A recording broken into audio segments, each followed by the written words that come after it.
হে WhatsApp guys, কেমন আছো সবাই? আশা করি সবাই খুব ভালো আছো। অনলি জাপানিজের আরেকটা ভিডিওতে তোমাদেরকে স্বাগতম। তো যাই হোক, বাড়তি কথা বাড়াবো না। আজকে আমাদের একটা বিজ্ঞাপন মনে হয় দিতে হবে, আমি শিওর না। যদি দিতে হয়, যদি বিজ্ঞাপনটা অ্যাড করে দেয়, তোমরা যেটা করতে পারো, বিজ্ঞাপনটা স্কিপ করে মূল ভিডিওতে যেতে পারো। ডিসক্রিপশনে যাবে, ওখানে ডুরাশন রয়েছে, ডুরাশন থেকে ক্লিক করে ডাইরেক্ট মূল ভিডিওতে চলে যাবে। তো যাই হোক, আমি বিজ্ঞাপন থাকলে প্লে করে দিচ্ছি, তোমরা চলে যাও ডিসক্রিপশন থেকে মূল ভিডিওতে। আর গাইস, আজকে তোমাদের একটা অসাধারণ অ্যাপের সাথে পরিচয় করে দিতে চলেছি। আর এটা পৃথিবীর অন্যতম বিশ্বস্ত বুক মেকার। এমন তুমি কি জানো, লা লিগার যে জুভেন্টাস টিম রয়েছে সেটার কিন্তু স্পন্সরশিপও তারা করে। এবং এটা এমন একটা অ্যাপ যেখানে তুমি লাইভ যে কোনো ম্যাচের রেজাল্ট দেখতে পারবে। এছাড়াও তুমি প্রেডিক্ট করতে পারবে কোন টিম জিতবে এবং কত স্কোর করবে, হাইস্ট স্কোর কত হতে পারে। আর এখানে বিভিন্ন ধরনের প্রাইজ জেতার অপশন রয়েছে, যেমন BMW কার, আইফোন, ল্যাপটপ এবং ম্যানি মোর। আর এছাড়া আরেকটা ব্যাপার রয়েছে, এখানে অনেক ধরনের গেম রয়েছে। তো তুমি তোমার এখানে প্রেডিকশন উইদাউট এনি রিস্কে করতে পারো। আর 13,000 রুপি পর্যন্ত তুমি কিন্তু ফার্স্ট ডিপোজিটে শুধুমাত্র আমাদের যে প্রোমো কোডটা রয়েছে, এই প্রোমো কোডটা রেজিস্ট্রেশন এই সময় ইউজ করলে তুমি এটা পেতে পারো। প্রোমো কোডটা স্ক্রিনে দেখতে পাচ্ছ। আর তাছাড়া তুমি যে উইথড্র করবে সেটা তুমি পেটিএম, ব্যাংক অ্যাকাউন্ট, মানে যে কোনো মেথডে, অ্যাকচুয়ালি একটা ফর ইন্ডিয়ান, তো বুঝতে পারছো, পেটিএম, গুগল পে বা যে কোনো ইজি মেথডে তুমি এখান থেকে টাকা উইথড্র এবং ডিপোজিট করতে পারবে। আর এখানে যে সাপোর্ট টিমটা রয়েছে, তারা 24 ঘন্টা সপ্তাহে 7 দিন তোমাকে সাপোর্ট করবে। তো তোমার কোনো ধরনের টেনশন নেই। তো দেরি করছে কোনো, ডিসক্রিপশনে যে প্রোমো কোডটা দেওয়া রয়েছে এবং লিঙ্ক রয়েছে, সেখান থেকে ক্লিক করে অ্যাকাউন্ট খোলো এবং তুমি ফার্স্ট ডিপোজিটে পেয়ে যাও 13,000 রুপি পর্যন্ত বোনাস, আর জিতে নাও ক্যাশ প্রাইস। তো চলো আমরা মূল ভিডিওতে যাই। তবে আমরা যে বিজ্ঞাপনই দেই না কেন, প্রথমে তো এটা শুধুমাত্র আমাদের ইন্ডিয়ান ভিউয়ারদের জন্য, আর দ্বিতীয়ত হচ্ছে যদি কখনো এমন কোনো অ্যাপ আসেও বিজ্ঞাপনে যেটা বাংলাদেশ, ইন্ডিয়া বা যে কোনো দেশ থেকে কাজ করবে, সেখানেও তোমাদের বুঝে শুনে তারপর যেতে হবে। কারণ অনেক ধরনের প্রলোভন থাকবে, অনেক ধরনের সুযোগ সুবিধার কথা বলা থাকবে। ডাজন্ট মিন ওখানেই তোমাদের যেতে হবে। তোমরা একটা জিনিস নিয়ে রিসার্চ করবে, কতখানি পসিবিলিটিস রয়েছে, যা উচিত কি নেই, সবকিছু বিবেচনা করে তারপর মূল ভিডিওতে যাবে। আর আমি আশা করছি তোমরা সবাই এই জিনিসটা খুব ভালো মতোই বুঝো। আমার যে ভিউয়ার, তাদেরকে আমি যথেষ্ট স্মার্ট বানিয়েছি, তাদেরকে কেউ বোকা বানাবে আমার মনে হয় না এটা পসিবল। এবং আমার বিশ্বাস বেশিরভাগই তোমরা সবাই ডুরাশনে ক্লিক করে এখানে এসেছো। তো চলো আমরা মূল ভিডিওতে যাই। তো এই এপিসোডের শুরুতে আমরা দেখি কানোটের যে একজন সেনা ড্রট, যে আর কি থরফিনকে খুব উস্কাচ্ছে, বুলি করছে, সে থরফিনকে ঘুষি মারে। আর তোমাদের গত এপিসোড নিশ্চয়ই মনে আছে যে থরফিন 100টা ঘুষি সহ্য করবে, আর সে যদি 100টা ঘুষি সহ্য করতে পারে তাহলে তাকে মহারাজা কানোটের সাথে দেখা করতে দেওয়া হবে। আর যদি 100টার ঘুষি সহ্য করতে না পারে তাহলে থরফিনকে মেরে ফেলা হবে। তো থরফিন একটা বিশাল বাজি লিখেছিল এই ফার্মটিকে বাঁচানোর জন্য। তো সেই হিসেবে ড্রট থরফিনকে ঘুষি মারা শুরু করেছে। আর সবাই বলা শুরু করে এই হলো 16। আর তখন ড্রট 17 নম্বর ঘুষি মারে, এরপর 18 নম্বর ঘুষি মারে, আর এরপর 19 নম্বর ঘুষি মারে, আর তারপর সে বলে এই হলো 20টা। আর তখনই থরফিন করে কি গাল নিয়ে সামনে আসে। আর আমরা দেখি সবাই খুব খুশি হয় এবং বলে খুব ভালো। এবং এটা অবিশ্বাস্য ব্যাপার যে ও এত ছোট আকারে তারপর এখনো টিকে রয়েছে। আর অন্য একজন বলে, ড্রট, আমি তোমার জন্য নিজের অনেক টাকা হেরে গিয়েছি, তুমি এটা কি করছো? আমি 20টায় বাজি ধরেছিলাম, আমি টাকা হারিয়েছি, সমস্যা নেই, কিন্তু এই পিচ্চিটার মাথা ফাটিয়ে ফেলো। আর ড্রট তখন মনে মনে বলে, কিছু তো একটা অবশ্যই ঠিক নেই, আমি ওকে এত জোরে মারছি কিন্তু আমার শক্তি আমি অনুভব করতে পারছি না। তো এরপর সে আবার থরফিনের কাছে যায়। আর তারপর উলফ মনে মনে বলে, তাহলে এই মেসেঞ্জার জানে কিভাবে মার খেতে হয়। অ্যাকচুয়ালি যেটা করছে, ড্রট যখন ঘুষি নিয়ে গেছে, ও নিজের ঘাড় এবং কোমর ঘুরিয়ে ফেলছে। তো এই কারণে ড্রটের ঘুষিটা ওর একেবারে অল্পই লাগছে এবং ও এত দ্রুত ফাস্ট মুভমেন্ট করতে পারে যে এটা কেউ নোটিসও করতে পারছে না। ও ডাইরেক্টলি ওই হিটটা অ্যাভয়েড করছে। কিন্তু ড্রট অনেক শক্তিশালী মানুষ, দুই একটা ঘুষিও যদি ওই ছেলেটা লেগে যায় ও তো টিকতে পারবে না। আর তখন সবাই বলে ওঠে এই হলো 23। আর এনারও তখন অবাক হয়ে দাঁড়িয়ে থাকে। আর তখন তার থরফিনের বলা কথা মনে পড়ে। আর তোমাদের নিশ্চয়ই মনে আছে থরফিন বলেছিল যে ভায়োলেন্সের সবসময় শেষ রাস্তা হয়, কিন্তু এই ভায়োলেন্সের আগে যদি কোনো প্রথম রাস্তা থেকে থাকে সেটা আমাকে বের করা শিখতে হবে। আর তখন এনার বলে, তাহলে কি থরফিন তুমি এই প্রথম রাস্তার কথাই বলেছিলে, যে একবারও আঘাত না করে শুধুমাত্র সহ্য করতে হবে? তুমি কি তাহলে আজ থেকে এইভাবেই থাকবে বলে ঠিক করেছো? আর তখনই সেখানে স্নেক আসে। আর আমরা ওলমার্কও দেখি যে, তো এই অবস্থা দেখে পুরো অবাক হয়ে যায়, এখানে কি চলছে। আর তারপর স্নেক নিচে নেমে বলে, এখানে কি কোনো লড়াই চলছে? তোরা দুজন দ্রুত সেখানে যায়। তো স্নেক একজনকে সাইড করে ভেতরে ঢোকে, আর যখন থরফিনকে দেখে পুরো শকড হয়ে যায়। আর স্নেক এটাও দেখে যে এনার এখানে শান্ত হয়ে বসে রয়েছে। তো স্নেক এখানে শব্দ করে বলে, থামো, এটা কি হচ্ছে? তোমরা এটা কি করছো? এই ছেলের সাথে ফার্মের কোনো লেনা দেনা নেই। আর এর ফলে যেটা হয়, থরফিনের মনোযোগ সরে যায় এবং ড্রট যে ঘুষিগুলো মারছে সেই ঘুষিগুলো তো সিস্টেমও নিচ্ছে আর কি, মানে যাতে আঘাত বেশি না লাগে। কিন্তু তখন মনোযোগ সরার ফলে ড্রটের একটা ঘুষি অনেক জোরে লেগে যায়। তো এটা দেখে ওরা তিনজনে অবাক হয়ে যায়। আর থরফিন নিচে পড়ে যায়। আর ড্রট তখন বলে, এই হলো একটা মারাত্মক ঘুষি। তো এরপর সবাই খুশি হয়ে যায়। আর তারপর সে বলে 32 ঘুষিতেও নিচে পড়ে গিয়েছে। আর তখনই আমরা দেখি এনার করে কি স্নেকের কাছে দৌড়ে যায়। আর স্নেক তখন থরফিনের কাছে গিয়ে বসে পড়ে এবং বলে, তোমরা দুজন এটা কি করছো? আমি তো মনে করেছি তোমরা দুজন ফার্ম থেকে চলে গিয়েছো। আর এই সবকিছু কিভাবে হয়েছে? এনার তখন সবকিছু খুলে বলে, যদি থরফিন 100 ঘুষি সহ্য করতে পারে তাহলে তার রাজা কানোটের সাথে ডাইরেক্ট কথা বলার পারমিশন পাবে। আর এই ব্যাপারে এই লোকগুলো ওয়াদা করেছে। আর তখন স্নেক অবাক হয়ে বলে, তুমি কি করেছো? এটা তো পাগলের মতো কাজ কারবার। আর থরফিন, তুমি ফার্মের জন্য এই রিস্ক কেন নিয়েছো? তো ফার্মের প্রতি এত থরফিনের মায়া দেখে ওলমারও পুরোপুরি শকড হয়ে যায়। আর তারপর স্নেক বলে, ব্যাস অনেক হয়েছে থরফিন, আমাদের ফার্ম অলরেডি আত্মসমর্পণ করেছে। আর গাথা, তুমি অনেক নরম মনের মানুষ, আর এগুলো যদি কথা দিয়ে ঠিক করা যেত তাহলে তাহলে আমরা আগেই কথা দিয়ে ঠিক করে নিতাম। আর থরফিন তখন বলে তাহলে কি তুমি এই ব্যাপারে পুরোপুরি শিওর? তুমি কি সত্যি এই বিষয়টা কথাবার্তা বলে ঠিক করার সাহস করেছো? কিন্তু তাহলে তোমরা কেন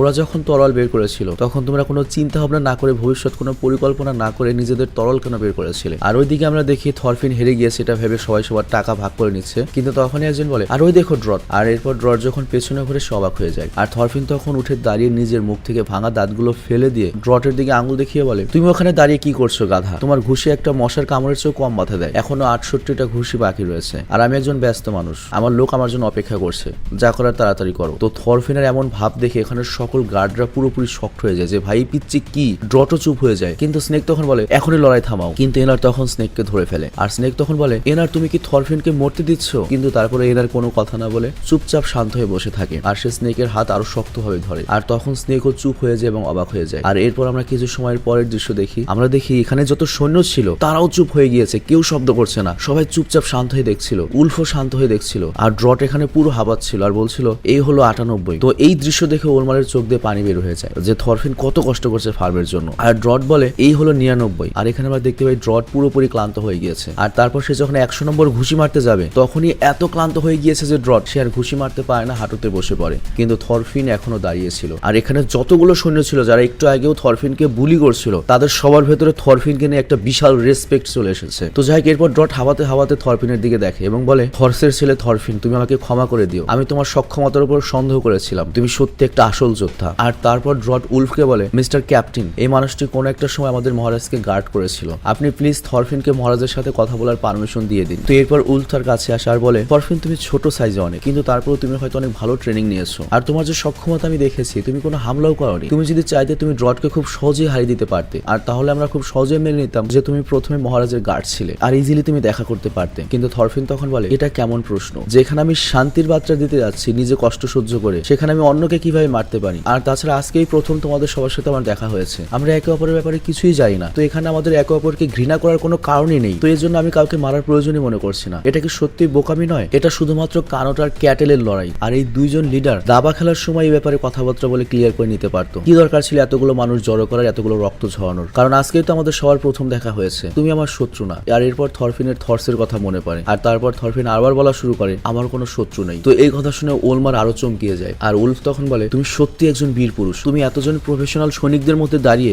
যুদ্ধের বিপক্ষে কথা বলছো। তবে ক্যাটেল আর মহারাজকে একসাথে দাবা খেলতে দেখা এবং এই ব্যাপারে আলোচনা করতে দেখা, তো এই কথা বলে উলফ কিছুটা হাসে। আর তারপর থরফিন জিজ্ঞাসা করে আমি হাসার কি কথা বললাম এখানে? উলফ তখন বলে ক্ষমা করবে, কিন্তু আমার মনে হয় এই বিষয়গুলো তুমি নিজে মহারাজাকে বললে ভালো হবে। আসলে মহারাজা যুদ্ধ এই কারণে করে নাই যে তার যুদ্ধ খুব পছন্দ, তো তুমি তার সাথে যখন দেখা করবে তুমি তার কাছ থেকে শুনে নিও যে তার মনে কি রয়েছে। তো এরপর উলফ বলে সবাই রাস্তা ছাড়ো, আমি থর্স দ্য ট্রলের ছেলে থরফিনকে মহারাজের সাথে দেখা করার পারমিশন দিচ্ছি। তো এরপর সবাই সাইড হয়ে যায়, আর ড্রটও দাঁড়িয়ে ওদেরকে দেখছিল। তো এরপর উলফ চলতে শুরু করে, আর থরফিন বলে চলো এনার, আমরা ওই মানুষটার সাথে দেখা করতে যাচ্ছি যে সবসময় যুদ্ধ শুরু করে, আর তুমি কি তাকে কোনো প্রশ্ন করতে চাও না? তো এনার তখন বলে হ্যাঁ, আমার কাছে তো প্রশ্নের পাহাড় রয়েছে তার জন্য। তো এরপর এনারও যেতে শুরু করে। তো ওরা যখন কানোটের কাছে যাচ্ছিল তখন ফার্মের লোকদের যে লাশগুলো ছিল সেই লাশগুলো ওরা দেখে, আর এটা দেখে থরফিন থেমে যায়। আর এনার তখন ওইসব লাশ দেখে বলে এরা কি সবাই লড়াই মারা গিয়েছে? থরফিন তখন বলে হ্যাঁ। আর তারপর এনার বলে ওর মধ্যে কি আমাদের পেট্রারও রয়েছে? থরফিন তখন বলে দেখো, তুমি এই লাশের মধ্যে যদি পেট্রারকে দেখতে পাও তাহলে তুমি শান্ত হয়ে থাকতে পারবে না, তো এই লাশের মধ্যে পেট্রারকে খোঁজ করতে যেও না। আর পেট্রারকে তো তোমরা অবশ্যই চেনো, এই পেট্রার কিন্তু ওদেরকে অনেক হেল্প করেছিল। তো যাই হোক এরপর কাউন্টের কাছে ওরা চলে আসে, আর উলফ কাউন্টের সাথে কথা বলে। তো থরফিনকে দেখেই কাউন্টের সেই অতীতের কথা মনে পড়ে যায় যে থরফিন কিভাবে কানোটকে মারার চেষ্টা করেছিল, কিভাবে আজকেলার চোখের সামনে মরে গিয়েছিল। তো যাই হোক তখন কানোট উলফকে বলে উলফ, আমি তোমার এবং তোমার লোকদের ফিলিংস কে সম্মান করি, তুমি যেহেতু একটা কথা দিয়েছো আমি এই জন্য থরফিনের সাথে কথা বলবো। আর তারপর উলফ বলে আপনাকে অনেক অনেক ধন্যবাদ মহারাজ। তো এরপর কানোট অর্ডার দেয় যাও মেসেঞ্জার দুজনকে নিয়ে আসো। তো এরপর থরফিন এবং এনার সেখানে যেতে থাকে, আর তারপর ওই দুজন কাউন্টের সামনে গিয়ে থেমে যায়। আর তারপর থরফিন আর কানোট একে অপরের চোখে দেখে। তো কানোট বলে তাহলে তুমি এখনো পর্যন্ত জীবিত রয়েছো, অনেক বছর পর আমাদের দেখা হলো। আর তারপর আরো বলে থরফিন, তুমি নিশ্চয়ই আমাকে অনেক ঘৃণা করো, কেননা আমি তোমাকে গোলাম বানিয়ে দিয়েছিলাম, আর এর সাথে আজকেলারের সাথে যা কিছু হয়েছিল তার জন্য হয়তো আমাকে ঘৃণা করো। কিন্তু থরফিন তখন বলে না, আমি তোমার উপর ঘৃণা করি না, আমি ডেনমার্কের রাজ পরিবারের লোকদের উপর তরল ওঠানোর পর এখনো যে জীবিত রয়েছি এজন্য আমি তোমার শুকরিয়া আদায় করতে চাই, আর উল্টো তোমার চেহারার যে ওই ক্ষতর চিহ্নটা হয়েছে তার জন্য পারলে আমাকে ক্ষমা করে দিও। তো এই কথা শুনে সবাই শক্ট হয়ে যায় এবং উলফ অবাক হয়ে মনে মনে বলে তাহলে মহারাজের চেহারার এই চিহ্নটা থরফিনই করেছে, তাহলে এটাই সেই থরফিন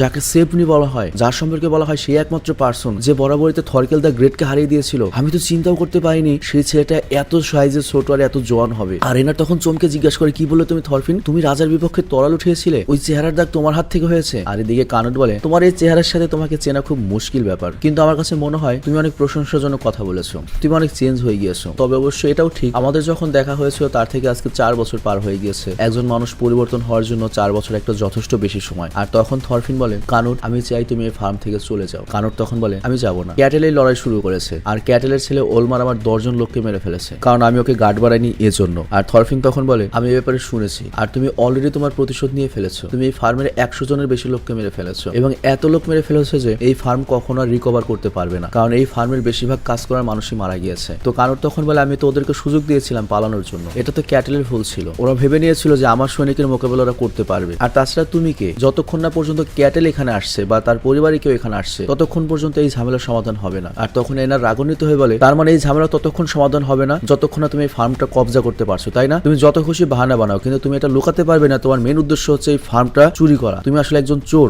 রাজা নাও। তোমার আর একটা নর্মাল ভাইকিংস চিপের মধ্যে কোনো পার্থক্যই নেই। তোমরা লুট করতে পছন্দ করো। যদি তোমার এরকম একটা ফার্মই দরকার হতো, তোমার জমি জমার অভাব নেই, তুমি এরকম একটা ফার্ম নিজের হাতে তৈরি করতে পারতে। তুমি জমিনে চাষ দাও, দেখাশোনা করো, নিজে ফসল ফলাও, তাহলে বুঝতে পারবে যে আরেকজনের জিনিসটা নাও কতটা কষ্টের, কতটা ভয়ানক। আমরা নিজেদের ঘাম ঝরিয়েছি, নিজেদের হাতে ফসল ফলিয়েছি, আমরা জানি যে এটা কত কষ্টের একটা ব্যাপার। তো এই কথার পরে থরফিন আবার কানুটকে বলে, তুমি আমাকে গেইজবারকে বলেছিলে, মানে যখন থরফিন আর কানুট দুজনই ছোট ছিল আর কি, ওই সময়টা যখন আজকেলের সাথে মিট হয়, তুমি এই পৃথিবীতে একটা জান্নাত তৈরি করতে চাও। যে লোক বাসস্থানের অভাবে কাতরাচ্ছে তাকে বাসস্থান দিতে চাও, যে খাদ্যের অভাবে কাতরাচ্ছে তাকে তুমি খাদ্য দিতে চাও। তোমার কি এখন ওই কথায় বিশ্বাস রয়েছে? আর তখন কানুট মুচকি হেসে বলে, দেখো সকল ভাইকিং চিফদেরও চিফ এবং সব থেকে বড় রাজা এই পৃথিবীর, আর আমার রাজ্য ইউরোপের সবচেয়ে বড় রাজ্য এবং ইউরোপের সবচেয়ে শক্তিশালী রাজ্য, আর আমি পৃথিবীর বর্তমান সবচেয়ে শক্তিশালী রাজা। আর আমার এক একজন কমান্ডার হাজার হাজারো জাহাজ, হাজারো হাজারো সৈনিকদের লিড করে। আর এই কারণে আমার শক্তি সাধারণ মানুষের চেয়ে চিন্তার থেকেও অনেক বড়। আমি অসম্ভবকেও সম্ভব করতে পারি। আর এখন দেখো আমার শক্তির সাহায্যে এই সমুদ্রের ঢেউ আমি থামিয়ে দেবো। এরপর তো সবাই অবাক হয়ে যায়। আর তারপর কানুট জোরে সমুদ্রের দিকে তাকিয়ে বলে,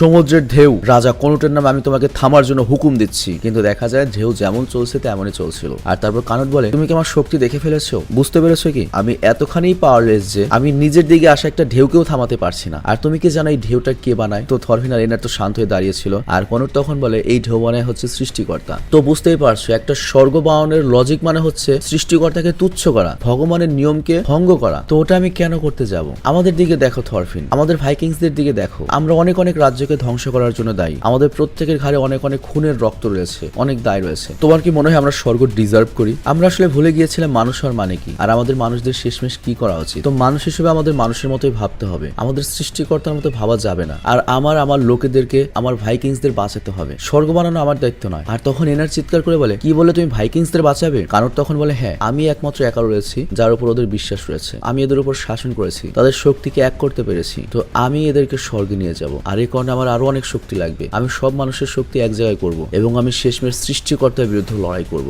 আর তারপর থরফিন মনে মনে বলে, কানুট সত্যি অদ্ভুত মানুষ। আমি কখনোই ভাইকিংসদের বাঁচানোর চিন্তা করিনি বা এরকম ভাবে ভাবিনি। আর তখন এনার রাগান্বিত হয়ে বলে, থরফিন আমার এই লোকটিকে মারতে মনে চাইছে। আর তারপর সে কানুটকে বলে, তুমি নিজের বড় বড় লক্ষ্য পূরণ করার জন্য পুরোপুরি মুক্ত। আর তুমি তোমার লক্ষ্য পূরণের জন্য যাদেরকে মারছো তাদেরকে কে বাঁচাবে? তুমি কি শুধুমাত্র ভাইকিংদেরই জীবিত রাখবে? কারণ তারা তোমাকে সাহায্য করে, তোমার কাজে লাগে, যাতে তুমি আরো বেশি চুরি করতে পারো, এভাবে আরো বেশি মানুষ মারতে পারো, মানুষের কাছ থেকে কে নিতে পারো। আমাদের সাধারণ মানুষের কোনো দাম নেই। তোমাদের এই ব্যক্তিগত স্বর্গের চিন্তায় আমরা বলির পাঠা হই। তোমার বাবা কিং সোয়ার্ন আমাদের গ্রাম জ্বালিয়ে দিয়েছিল, তোমার ভাই হ্যারেল্ড আমার পরিবারকে মেরে ফেলেছিল। এর কি লক্ষ্য ছিল? আমাদের কি দোষ ছিল? মানুষ আর কত তোমাদের জন্য ছটফট করবে? আর এই কথা আবার কানুট বলে, তুমি আমাকে যত বেশি চাও ঘৃণা করতে পারো, কিন্তু আমি তারপরেও তোমার কাছে ক্ষমা চাওয়ার কোনো প্রয়োজন মনে করি না। আর তখন এনার রাগান্বিত হয়ে বলে, এইমাত্র তুমি কি বললে? আর তখন এনার করে কি কানুটের দিকে যেতে শুরু করে, কিন্তু থরফিন তখন এনারকে থামিয়ে বলে, থামো এনার। আর তারপর সে কানুটকে বলে, কানুট আমি তোমাকে আরেকটা কথা জিজ্ঞেস করি, তোমার কি ফার্ম ছেড়ে যাওয়ার কোনো ইচ্ছেই নেই? কানুট বলে, না, আমার ক্যাটেলের সকল টাকা চাই। তো এটা শুনে থরফিন চুপ হয়ে যায়। আর কানুট তখন বলে, তুমি এখন কি করবে থরফিন? তুমি কি এখন আমাকে মারবে?